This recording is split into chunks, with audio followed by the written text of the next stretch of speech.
Hello, உங்களுக்கு cinema பிடிக்குமா? ஆ, இன்னைக்கு நாம பேச போற விஷயங்கள் உங்களை கண்டிப்பா ஆச்சரியப்படுத்தும். இது உங்களுக்கான ஒரு ஆழமான சினிமா அலசல். கோலிவுட், பாலிவுட்னு இந்திய சினிமாவே எப்படி ஒரு மிகப்பெரிய பிசினஸ் யுத்தத்துக்கு தயாராயிட்டு இருக்குன்னு நம்ம ஷார்ப்பா விவாதிக்க போறோம். வெற்றிமாறன் டைரக்ஷன்ல சூரி மற்றும் விஜிஎஸ் நடிச்ச விடுதலை பார்ட் 2 தியேட்டர்ல ரிலீஸ் ஆகி ஹெவிலி போலரைஸ்டு ரிவ்யூஸை சந்திச்சிட்டு இருக்கு. ஆமா, அந்த கிளைமேக்ஸ்ல வர கிராஃபிக் வயலன்ஸ் பத்தி சோஷியல் மீடியால பெரிய டிபேட் போயிட்டு இருக்குல்ல.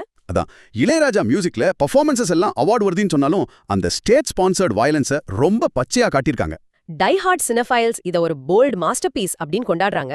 ஆனா ஆடியன்ஸ்ல ஒரு பகுதியினர் இது டிராமா பான் எல்லைக்கு போயிடுச்சுன்னு ரொம்ப கடுமையா விமர்சிக்கிறாங்க. இந்த இடத்துல ஒரு நிமிஷம், அந்த டிராமா பானுங்கிற வார்த்தையை நம்ம கொஞ்சம் விளக்கணும். அதாவது கதைக்கு தேவையோ இல்லையோ பார்வையாளர்கள் அதிர்ச்சி ஆகிறதுக்காகவே அளவுக்கு அதிகமா வன்முறையை திணிக்கிறது தான் அப்படி சொல்றாங்க. எக்ஸாக்ட்லி. நீங்க தியேட்டர்ல உட்காந்து இந்த மாதிரி வன்முறையை பார்க்கும்போது அது ஒரு சோஷியல் மெசேஜா உங்களுக்கு ரீச் ஆகுதா, இல்ல உங்களை ரொம்ப டிஸ்டர்ப் பண்ணுதா நீங்க யோசிக்கணும். எந்த சார்பும் இல்லாம பார்த்தா இது படத்தோட எண்டிங் ரொம்ப ஆம்பிகியஸா ஒரு சினிக்கல் டோன்ல முடிஞ்சிருக்கிறதுனால விவாதத்தை இன்னும் ஷார்ப்பா மாத்திருக்கு. ஒரு கிரியேட்டர் எந்த அளவுக்கு வயலன்ஸ் ஸ்கிரீன்ல காட்டலாங்கிற எல்லைய இந்த படம் சீரியஸா கேள்விக்குள்ளாக்கியிருக்கு.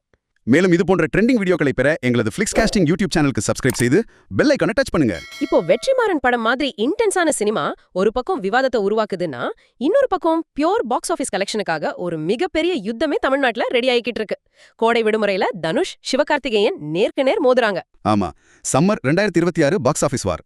சேகர் கமுலாவின் டைரக்ஷன்ல தனுஷ் நாகார்ஜுனா நடிக்கிற குபேரா திரைப்படமும் ஏஆர் முருகதாஸ் இயக்கத்துல சிவகார்த்திகேயன் நடிக்கிற SK23 திரைப்படமும் ஒரே டைம்ல ரிலீஸ் ஆகுது.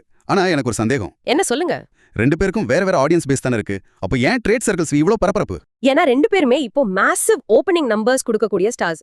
தமிழ்நாடு முழுக்க இருக்கிற தியேட்டர் ஓனர்ஸ்க்கு ஸ்கிரீன் அலோகேஷன் ஸ்ட்ரெஸ் இப்பவே ஆரம்பிச்சிடுச்சு. ஓ, அந்த பிரஷர். ஆமா, நாள் ஓப்பனிங் யாருக்கு அதிகமா இருக்கும்னு அக்ரெசிவா பெட் கட்டுறாங்க. சோஷியல் மீடியால நடக்கிற ஃபேன் வார்ஸ் இது இன்னும் இன்டென்ஸ் ஆக்குது. அப்போ இது வெறும் ரெண்டு படங்களுக்கும் இடையிலான மோதல் இல்ல. சம்மர் ஆடியன்ஸை கேப்சர் பண்றதுக்கான ஸ்ட்ராட்டஜிக் பேட்டில்.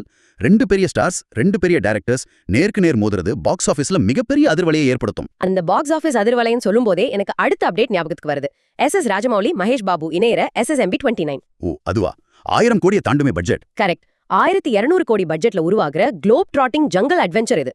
இதுல பாலிவுட் நடிகர் ரன்வீர் சிங் வில்லனாக நடிக்க அப்ரோச் பண்ணப்பட்டிருக்காருங்கிறது தான் இப்போதைய ஹாட் டாபிக். ரன்வீர் சிங் வில்லனா, மகேஷ் பாபு வர்சஸ் ரன்வீர் சிங், பாலிவுட் வர்சஸ் பாலிவுட்.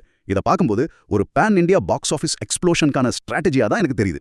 ஆனா சவுத் படங்களுக்கு பாலிவுட் ஸ்டார்ஸை வில்லனா போடுறது இப்போ ஒரு சர்வைவல் டாக்டிக்கா மாறிடுச்சுன்னு தோணுதே. அதான் உண்மை. ஏன்னா இது வெறும் ரெண்டு இண்டஸ்ட்ரியோட ஃபேன் பேசஸை இணைக்கிற விஷயம் மட்டும் கிடையாது. 1200 கோடி பட்ஜெட்டை ரிகவர் பண்ணணும்னா நார்த் இந்தியன் தியேட்டர்கள் டிஸ்ட்ரிபியூஷன் ரைட்ஸ் ரொம்ப முக்கியம். ஸ்ட்ராட்டஜி. ஆமா, அதனாலதான் ரன்வீர் சிங் மாதிரி ஒரு பெரிய பாலிவுட் முகத்தை உள்ள கொண்டு வராங்க. இந்த north versus south pan India strategy cinema வியாபாரத்துல ஒரு மிகப்பெரிய மாஸ்டர் ஸ்ட்ரோக். இப்போ உங்களுக்கான நேரம். இந்த பாக்ஸ் ஆஃபீஸ் மோதல்களும் பேன் இந்தியா ஃபேன் வார்ஸும் எதிர்காலத்துல சினிமா கதைகளையே, அதாவது ஸ்கிரிப்ட் ரைட்டிங்க முற்றிலுமாக மாற்றி விடுமா? வியாபாரத்துக்காகவும் பேன் இந்தியா அப்பீலுக்காகவும் கதைகளை சாக்ரிஃபைஸ் பண்ணுவாங்களா? இதை பத்தி நீங்க கண்டிப்பா யோசிக்கணும். இன்னைக்கு நாங்க விவாதித்த இந்த ட்ரெண்டிங் சினிமா விஷயங்கள் பற்றி நீங்க என்ன நினைக்கிறீங்க? மறக்காம ஃபிளிக்ஸ்காஸ்டிங் யூடியூப் சேனல்ல கமெண்ட் பண்ணுங்க.